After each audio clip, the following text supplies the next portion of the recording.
Hello friends, இன்றைக்கி நம்ம டிஃபனுக்கு கத்திரிக்காய் கோஸ்து தான் பண்ண போகிறோம். வாங்க எப்படி செய்யணும்னு பார்க்கலாம். அதுக்கு 1 கப்பு துவரம்பருப்பு, 1/2 கப்பு பாசிப்பருப்பு, வெங்காயம், பூண்டு, பச்சை மிளகாய், தக்காளி, கத்திரிக்காய் 1/2 கிலோ இதெல்லாம் கட் பண்ணி நல்லா குட்டி குட்டியாக சேர்த்துக்கலாம். இதிலே மஞ்சள்தூள், பெருங்காயத்தூள் சேர்த்துட்டு கல்லுப்பு சேர்த்துட்டு இதிலே தேவையான அளவு தண்ணி ஊற்றி நல்லா கிளறி வச்சுட்டு நம்ம குக்கரில் மூடி போட்டு விசில் வச்சுக்கலாம். இதில் 4-5 விசில் வச்சுக்கலாம். இப்போ இது ரெடி ஆகிடுச்சு. நம்ம ஓப்பன் பண்ணி பார்க்கலாம். நல்லா வெந்திருக்கு. இந்த கரண்டியாலே மசிச்சுட்டு எடுத்துக்கலாம் இந்த மாதிரி.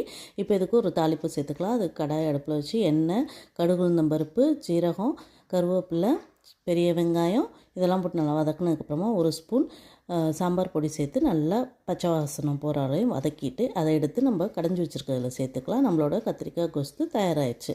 இதை உங்கள் வீட்டில் கத்திரிக்காய் சாப்பிடாத குழந்தைங்க இருந்தாங்கன்னா அதுக்கு உங்களுக்கு இந்த மாதிரி கொடுங்க, சாப்பிடுவாங்க. இது இட்லி, தோசை, பொங்கல் இது எல்லாத்துக்குமே நல்லாயிருக்கும். நீங்களும் உங்கள் வீட்டில் ஒரு தடவை ட்ரை பண்ணி பாருங்கள். லைக், ஷேர், சப்ஸ்கிரைப் பண்ணுங்கள்.